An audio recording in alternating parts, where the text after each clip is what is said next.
Hispanic life is devalued.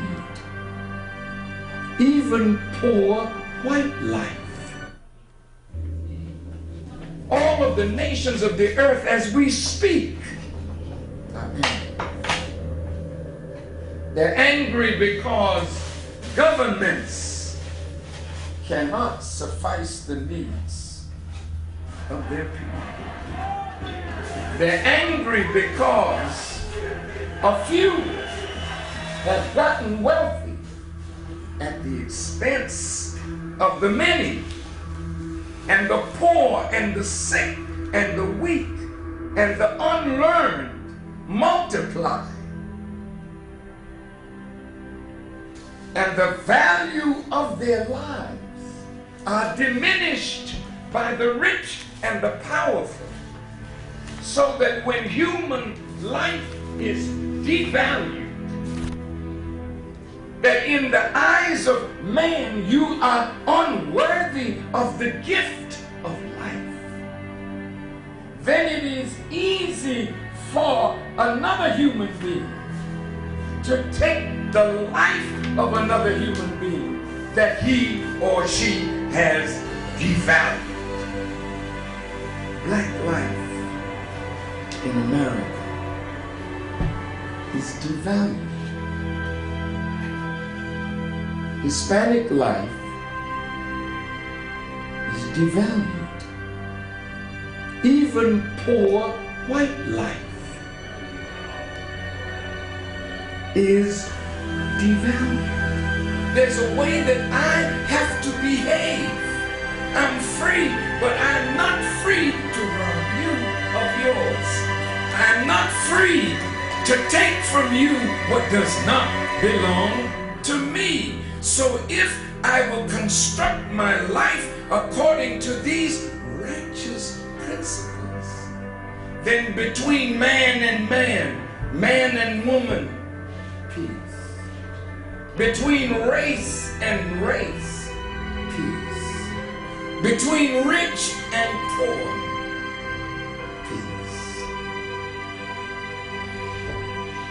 have our beautiful Mexican family. This once was theirs. So you can't say to them they are aliens. That's a horrible word to use for former owners. I see my indigenous family here. Many tribes, but they're really one great nation of people that now must be reunited with themselves. So it's their time now, as well as ours, that God would intervene in our affairs and bring the bottom rail to the top.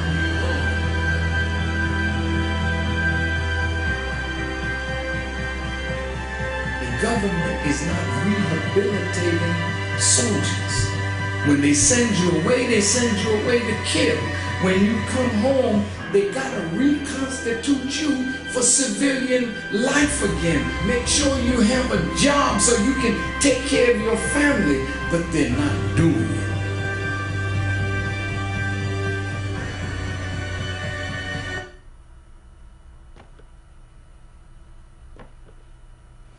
Hello and welcome to another episode of your Human Service News and Information. I am Hassan Rashid, and it's always excellent being here with you. And it's an awful great achievement to come into your lives like we do here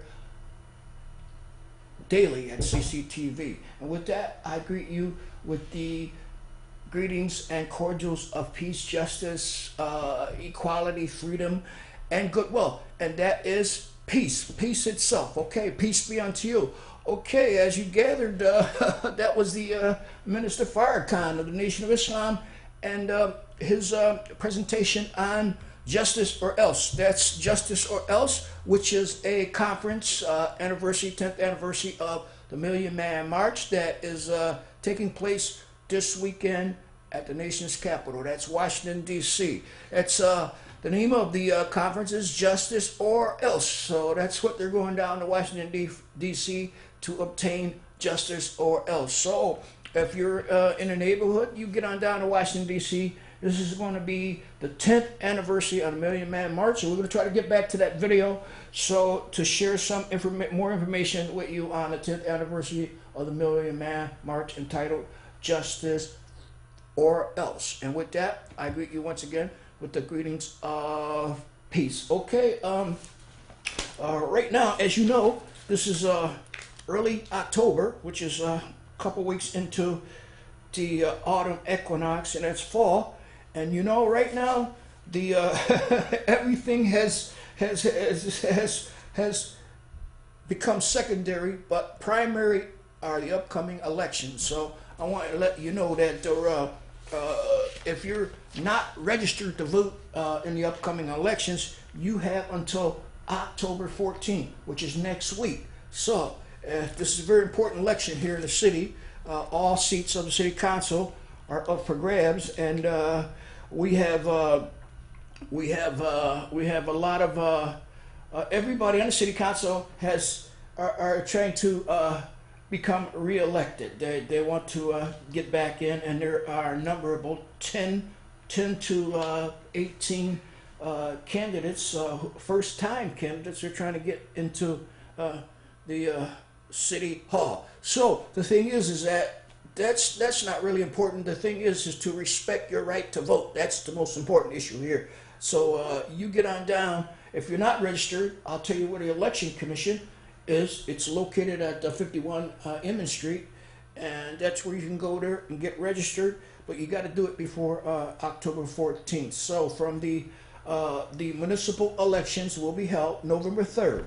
For residents not already registered, the last day to register to vote is on October 14th. So the emphasis is getting all you non-registered voters out there to the City Hall Annex at 51 Emmons Street to register and vote. They're open from 8:30 to 8 p.m. every day except the weekend. So contact the Election Commission office to find out when absentee ballots will be available. So any voter who is unable to go to the polls on election day due to physical disability, religious belief, or absence from the city may request an absentee ballot from the commission by noon. That's November 2nd. Absentee ballots may be mailed to voters, or such voters may choose to vote at the commission office during regular city office hour, 8:30 to 8 p.m. Monday 8:30 to 5 p.m. Tuesday to Thursday, 8:30 to noon. Friday, the office will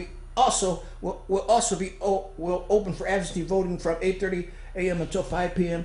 October 30th, for 9 a.m. to 5 p.m. October 31st. The polls will be open from 7 a.m. to 8 p.m. election day. For information, visit the Election Commission office at, like I told you, 51 Emmons Street, or you can call 617-349-4361. Okay, so that's it. So you're urged to get on down there. If you're not registered to vote, you have until October 14th to do so. And if you're registered to vote, please don't hold out on election day, which is November 13th. Okay, since we're talking about election, the election session in full swing with forums scheduled for 34 candidates all throughout October.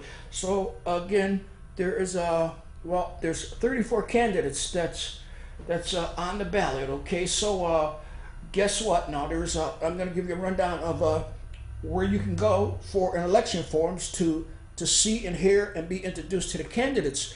There's Robin Young, host of Here and Now, and WBUR is moderator of a candidate forum sponsored by a Better Cambridge. There are several candidate forums coming up to help voters figure out their choice in November 3rd elections, including 7 scheduled through October 20th. The forum starts with the Wednesday evening school committee. That's tonight. Candidate includes a city council candidate forum moderated by Robin Young, host of Here and Now, WEBR. That's the city school committee is tonight from 6:30 to 8 p.m. in the lecture hall of Cambridge Main Library, 449 Broadway, Mid-Cambridge, sponsored by the Cambridge Education Association and moderated by Earl Wyman, a member of the executive committee of the 3-member member-associated association. To submit the question for the forum, you can email info@cameducation.org. That's CAMBEDUCATION.org. Okay, so there's also a city council election tonight. That's part 1, and CCTV's own executive director Susan Fleshman will be the moderator. Okay, the facilitator of as I understand it, of this forum tonight, and they're going to be there at 7:30 p.m. That's tonight at the Broad Institute, 415 Main Street, Kendall Square, sponsored by the East Cambridge Planning Team, with a minute introduction by candidate Xavier Dietrich, Mark McGovern, Paul Mahoney, Mariko Davidson, Minka Buzin, and Romaine Wake, Mike Conley, David Mahar, Ken Courtney, John Sanzone, Denise Simmons, Ian Levy, and Nadeem Mazin to state their major reasons for running for the council. An hour question gathered by the team with 1 minute response from candidates. So that's part 1 of candidates tonight at the 415 Main Street, Kendall Square, at the that's the Broad Institute, 415 Cambridge Square, and CCTV's own executive director Susan Fleshman, I understand, will be the moderator. So the city council part 2 will be at 7:30 p.m. on October 13th at the same location. There'll be another forum at October 14th at the Cambridge YMCA at 7:30, and another forum at the Broad Institute, 415 Main Street, Kendall Square, at 6:30 to 9:30 p.m. October 15th. City Council and school committees from 7 to 9 p.m. October 18th, Central Square Theater, 450 Massachusetts Avenue, Central Square. So the City Council from 6:30 to 9 p.m. October 20th at Lesley University Amphitheater, 1850 Mass. So once again, school committee tonight, 6:30, 8 p.m. at the lecture hall of the Cambridge Main Library. City Council Forum, Part 1, 7:30 tonight at the Broad Institute, 415 Main Street, Kendall Square. And Part 2, that's October 13th, at the same place, Broad Institute, 415 Main Street, Kendall Square. And the City Council forum will be held on October 14th, Cambridge YMCA Theater, 820 Massachusetts Avenue, Central Square. City Council Forum, October 15th, the Broad Institute, back at the Broad Institute, October 15th, 415 Main Street, Kendall Square. And the City Council and School Committee, 7 to 9 p.m., October 18th, at Central Square Theater, 450 Massachusetts Avenue. That's right next door to CCTV here. That's October 18th. So City Council, and a final one, I guess, is October 20th, Lesley University Hall, Amphitheater, 815 Massachusetts Avenue. So the important message here is to come out and participate in the electoral process, support your favorite candidate, and don't forget, if you're not registered, to register and vote. And if you're registered, you make sure you get to the polls on November November 3rd. Okay, so that's about a month away. So you have plenty of time to get yourself together to go on out and participate into the electoral process. Okay. Another thing locally, the Genius Grants go to healthcare economists, social scientists who changed the housing law.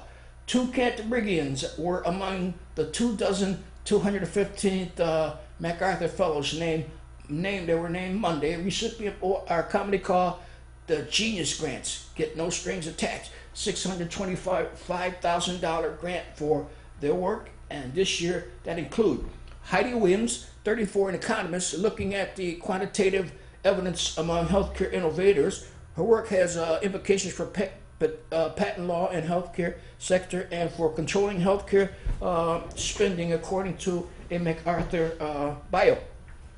Williams earned a doctorate from Harvard 2010 and is the class of 1957 career development assistant professional in the development of economics at the Massachusetts Institute of Technology.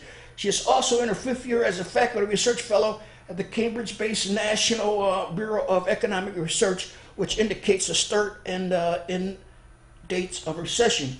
And also another grantee was Matthew Desmond, 35, and he is a social scientist studying the cause and consequence of eviction and the role of the housing market in poor inner city neighborhoods. Using surveys, documentary analysis, and field interviews, Desmond has shown how eviction is a key cause of poverty rather than a symptom of a condition of it. Desmond's work prompted Milwaukee to change its laws on so-called nonsense calls, which he showed had been used to evict female tenants who called the police about domestic violence incidents. Since 2012, he has been at Harvard, where he is associate professor of sociology and social studies in the Department of Sociology. Typically, 20 to 30 fellows are selected each year. Since June 1981, more than 900 have been named. So I just sent out my congratulations to both of these 2 winners of the the MacArthur's Fellows. Okay, that's $625,000 grant for their work, and this year they included Heidi Williams and Matthew Desmond. Okay, Mayor Walsh announced $3 million in capital upgrades to elderly and disabled public housing. Boston, the Mayor Martin J. Welch today, he announced $3 million in capital upgrades to 22 elderly and disabled public housing developments throughout the city of Boston. The Boston Housing Authority is providing the upgrades to common areas of the development to create a warmer and more welcome environment and a pro quality of life for its residents. Okay, how Massachusetts former governor hid millions in public funding. Former Governor Deval Patrick administration secretly diverted $27 million in public money to off-budget accounts that paid for 1.35 million trade junket tabs, bloated advertisement contracts that deal with the federally subsidized tourism venture backed by U.S. Senator Harry Reid. A Herald investigation has found the maneuver to fatten the hidden trust account with millions from state quasi-public agency allowed Patrick to skirt a state legislature and evade state budget cutbacks during the session, the Herald found. State lawmakers never approved the funding plan. It is not clear who even knew about it, but it is clear who orchestrated the end around the budget and got state agency to contribute. The package administration asked us to, said Kate Hauser, spokesman for the Massachusetts Convention Center Authority, which kicked in the largest amount to the trust, $23.5 million. Okay, one of the trusts was run by Patrick's loyal Betsy Wall, a former top campaign aide later appointed as the 134,000 head of travel and tourism. The trust, denning taxpayers for patches around the world travel, was funded by Massport and the MassTech Collaborative, an obscure agency that gets state and federal dollars, including an injection of Obama's stimulus money. That's how Massachusetts former governor hid millions in public funding. And so if that issue or that whole affair evolves any further, we'll have some updates on it for you. Okay, Mayor Walsh releases RFP for tech platform to coordinate housing vacancies for the homeless. As outlined in the City of Boston's action plan to end veteran and chronic homeless, Mayor Martin J. Walsh announced today that the City of Boston is seeking a vendor to create the city's first ever coordinated assess system, a single platform that provides housing owners and the city will use to match homeless individuals with available housing, paired with supportive services. Okay, Governor Baker appoints Lynn Tortu to spearhead homeless efforts. Okay, the Governor Charlie Baker today announced the appointment of Lynn Tortu as the Executive Director of Interagency Council on Housing and Homelessness, spearheading the administration effort to end homelessness through the Executive Office of Health and Human Services, Executive Office of Housing and Economic Development, and respective agencies of veteran of state government. Torto brings extensive public and private sector experience in housing and public policy. Okay, Corcoran Jennison, associate chosen to redevelop the Charlestown Public Housing Development. The Corcoran Jennison Association has been tapped by the Boston Housing Authority as the developer to initiate the redevelopment plan for the largest public housing development in the city of Boston. At 1,100 units, the plan for the Charleston Public Housing Community will be demolished and rebuilt it into a mixed income community that preserves the existing low income apartments. Okay, Massachusetts adjusts health services and surcharge that funds are for uninsured. The Massachusetts regulators have slightly reduced the annual surcharge and services received hospital and ambulatory surgical centers in the state. The surcharge, which applies to bills paid on or after October 1st and through September 30, 2016, will be 1.86 down from 1.87%. The reduction disclosed Friday by the Massachusetts Executive Office of Health and Human Services is imposed on third-party claim administrators, health and maintenance organizations, preferred provider organizations, and self-insured employers that administers their own health care plan. Massachusetts will use the $160 million in revenue the surcharge is expected to generate to, among other things, reimburse hospitals and community centers for care provided by the uninsured. Okay, we're starting to wind down now to the final seconds of your human service news and information. I'm Hassan Rashid, and I'm always here with you. But right now, I'd like to welcome you to our new home, our new refurbished and rehabilitated and repaired home, our main studio here at CCTV. And once again, I welcome you back to it. And it's a completely new environment. You don't see too much here now, but as we go along, they're going to build up the studio environment. So once again, welcome back to our new refurbished, repaired home. I'd like to thank our new cable casters that see, and there's a few other, I don't know, but I extend my welcome to them also for coming in, helping us to get our broadcasts out on the air. Without our cable casters and our volunteers and our interns, we would not be able to get any of these broadcasts, these programs that you have been enjoying here at CCTV out to you. So once again, that's a 415 Main Street tonight. There's a candidate forum, and our own CCTV's Susan Fleshman, I understand, will be moderating and facilitating that candidate forums, and that's just the first part of two. So I guess October 13th you'll have a second forum. But some of the your favorites, old candidates, and some new faces will be there tonight. So you get on over there. They start at 7:30. That's at 415 Main Street, right here in right off of Central Square into Kendall Square. And again, I'd like to tell you that it's great being here in our new studio, and if you're in the neighborhood, you can come on in and visit any of the facilities at CCTV 438. You come on in, walk in, and they'll be glad to give you a tour or help you arrange a tour of CCTV 438 Massachusetts Avenue. Right now, I'd like to, I have another thing that I'd like to remind you of this weekend. They'll be having the 10th anniversary Million Man March down in Washington, D.C. So I advise you, if you're able to do so, you want to drive down to Washington, D.C. And the time of the year is perfect for it. You'll see the colors changing in the the trees, the fall autumn arrangement of colors from the seasonal change. So you're invited to get on down to Justice or Else. That's We Want Justice Regardless of Class. That's 10th anniversary Million Man March down in Washington, D.C. So if you'd like additional information, you can go to the website justiceorelse.com, justiceorelse.com, and it'll give you all the information that you need. I'm Hassan Rashid, and you know it's always excellent being here with you. So next time, I leave you with the ancient greeting of peace, and that is peace itself. So don't forget now, that's the candidate forum tonight at 415 Main Street.